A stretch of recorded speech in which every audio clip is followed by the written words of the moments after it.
From traveling with their own toilet seat to the grossest dirty talk you'll ever hear, Prince Charles and Camilla Parker Bowles are a deeply strange pairing, and they're next in line for the United Kingdom's throne. King Edward VII, affectionately referred to as Bertie, is Prince Charles' great-great-grandfather. Bertie had an array of mistresses throughout his life, including famous theater beauties Lily Langtry and Sarah Bernhardt, American heiress turned British socialite and Winston Churchill's mom, Ginny Churchill, and woman about town Alice Keppel. Keppel also happens to be Camilla Parker Bowles' great-grandmother. Camilla is said to have admired her great-grandmother, who famously said a royal mistress should curtsy first and then jump into bed. Even as a child, she was enthralled by tales of her ancestor. According to the book Camilla, the King's Mistress by Caroline Graham, a friend of Camilla's claimed she was entranced by stories about Alice. A former classmate was quoted as saying, "From the moment Camilla arrived at school, she would regale us with stories about Alice. Camilla was always saying, 'My great-grandmother was practically royal, you know. She may not have been queen, but she had the ear of the king. That made her jolly powerful.'" Considering her fascination with her great-grandmother, one can't help but wonder if she always had her sights set on becoming a royal mistress. When Camilla and Charles first met, she reportedly said to her future husband, "My great-grandmother was the mistress of your great-grandfather. I feel we have something in common." It's no secret that sometimes royal family members marry their own relatives. It's happened throughout history, even within the past century. For example, Prince Philip, the late husband of Queen Elizabeth II, was also her third cousin. Charles and Camilla are related to each other too. Prince Charles and his wife are ninth cousins, which most wouldn't describe as a close relationship at all. But if a certain rumor is true, it's possible they are even more closely related, which is where things get a little weird. According to Catherine Arnold's book, Edward VII, the Prince of Wales and the Women He Loved, it's possible that Sonia Keppel, Alice Keppel's daughter and Camilla's grandmother, was Bertie's love child. The book states, born in 1900, Sonia did have a likeness to Bertie, and later wrote her memoir, Edwardian Daughter, in which she did nothing to dispel this rumor. If this is true, then Prince Charles and Camilla would share Edward VII as a great-great-grandfather and great-grandfather respectively, which means they would be way more closely related than initially thought.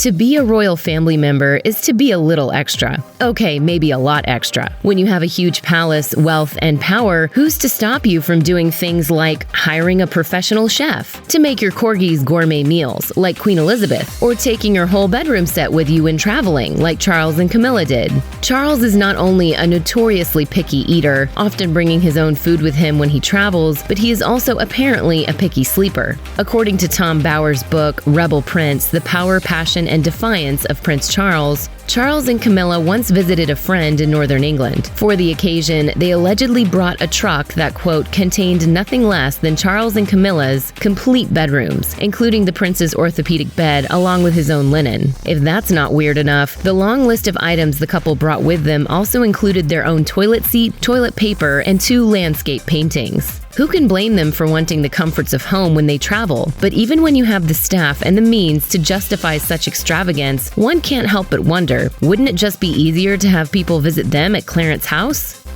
After Princess Diana and Prince Charles separated, Camilla Parker Bowles was considered to be the most hated person in Britain. Diana, after all, was the people's princess, and to many, Camilla was seen as the other woman, who destroyed their princess's happiness. In spite of all the backlash, Charles and Camilla had their sights set on marriage.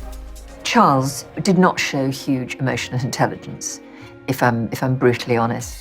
In Christopher Anderson's book, Game of Crowns, Elizabeth, Camilla, Kate, and the Throne, Lady Elsa Boker is quoted as saying, Camilla thought the most she could hope for was to someday be the king's mistress, but now Diana was out of the way and Camilla wanted more. The prince's publicity staff worked quickly to devise a plan that would help Camilla win over a skeptical public, humanizing her in the public eye. That plan was reportedly called Operation Mrs. PB, and its goal was to change the British public's perception of Camilla, gain the Queen's approval, and pave the way for an official marriage and title. However, that plan was paused after Diana tragically died died. At that point, it seemed nothing would be able to rehabilitate Camilla but the passage of time. 2 years after Diana's death, Charles and Camilla finally made a public appearance and resumed the effort to integrate Camilla into the royal family. The hopes of Operation Mrs. PB came to fruition in 2005, when the couple finally married and Camilla became the Duchess of Cornwall. With a history as complicated as theirs, Prince Charles and Camilla Parker Bowles' wedding was bound to have some unusual wrinkles. Seeking parental approval of a relationship is never easy for anyone, but the weight is a little heavier when your mother is the queen and your union is too scandalous to allow for the queen's blessing. At the time, an insider told The Telegraph that the reason Queen Elizabeth did not attend her son's wedding was due to her role as Supreme Governor of the Church of England. The Queen herself reportedly said, "I do not feel that my position permits it." She believes in the sanctity of marriage and is very disappointed when any marriage goes down the tubes. The Church of England is apparently not too keen on adulterous affairs that lead to two divorced individuals marrying each other in a civil ceremony. That being said, the Queen did attend the reception and has seemed to grow more fond of Camilla over the years. There was also something a little strange peppered into their vows. Even though they opted for a civil ceremony, their union was blessed by the Archbishop of Canterbury. Accordingly, they read a penitence prayer from the Book of Common Prayer that required them to acknowledge and bewail their manifold sins and wickedness before the union could be sanctified. The story of Prince Charles and Camilla Parker Bowles' love affair is something out of a storybook, rife with meet-cutes and misunderstandings, and eventual happy endings. Charles met Camilla in 1970 and the two fell in love, but their relationship was interrupted when Charles ended up joining the Royal Navy, leaving Camilla behind. Potentially understanding that she'd never land her prince, Camilla accepted the proposal of her on-again, off-again boyfriend throughout the 60s, Andrew Parker Bowles, who was a friend of Charles who had previously attempted to date Charles' sister, Princess Anne. Camilla and Andrew maintained a close relationship with the prince, though, and the couple even named Charles the godfather of their son, Thomas Parker Bowles. Some authors have argued that naming Charles as Tom's godfather was a way for the prince and Camilla to always be tied together. In the book Prince Charles, The Passions and Paradoxes of an Improbable Life, historian Sally Bedell Smith wrote, "As a conscientious godfather, Charles also followed the progress of Tom Parker Bowles, sufficient grounds for calling Camilla from time to time. As Tom's godfather, Charles conveniently had a legitimate excuse to visit Camilla's home without subjecting himself to suspicious whispers about his reasons for being there." In 1993, a transcript of a 1989 tapped phone call between Camilla Parker Bowles and Prince Charles was publicly released, in an incident that's now remembered as Camillagate or Tampongate. The transcript of the call revealed an exchange of some odd words of affection that most likely will follow the future king and queen consort of England for the rest of their lives. The odd words are, of course, referring to the tampon part of Tampongate. In the phone call, Charles and Camilla were talking longingly about their desires for each other, and their desires to hook up with each other as often as they could. At one point, Charles said, "I'll just live inside your trousers or something. It would be much easier." In response, Camilla asked him, "What are you going to turn into, a pair of knickers?" To which Charles responded, "Or God forbid, a Tampax." Camilla then suggested he should actually hope to be reincarnated as her box of tampons, so he, quote, "could just keep going."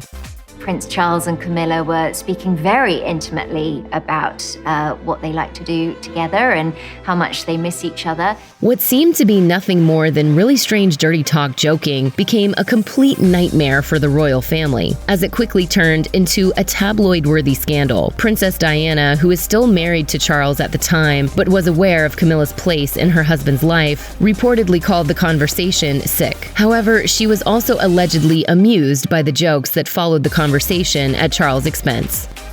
If you time traveled back to the late 90s and told people that Camilla Parker Bowles would be queen someday, no one would believe you. Camilla has transformed from the most hated person in Britain to the future queen consort, as Queen Elizabeth II announced was her wish in a statement posted to Twitter on February 5th to mark the Queen's Platinum Jubilee. Once upon a time, the Queen allegedly called Camilla that wicked woman. Nowadays, she intends to bestow upon the Duchess the highest title she can. The decision seemed like a strange one to many, since it goes against the traditional values of the monarchy, which once had much stricter rules concerning divorces and adultery. adultery. Us Weekly reported that Prince Harry and Prince William were blindsided by the Queen's wishes, and the public was divided on whether or not it was the right move, though most were supportive. In response to the announcement, Ariane Chernock, a history professor at Boston University, told the New York Times, "It could be an opportunity to showcase a more forgiving, more flexible, more modern idea of what the monarchy represents." Perhaps the monarchy is slowly creeping into the modern world after all. What once seemed impossible for Camilla when she was a mistress is now inevitable. She will be crowned alongside Charles when the time comes for him to take the throne. Her great-grandmother would certainly be proud. Check out one of our newest videos right here. Plus, even more Nicki Swift videos about the royal family are coming soon. Subscribe to our YouTube channel and hit the bell so you don't miss a single one.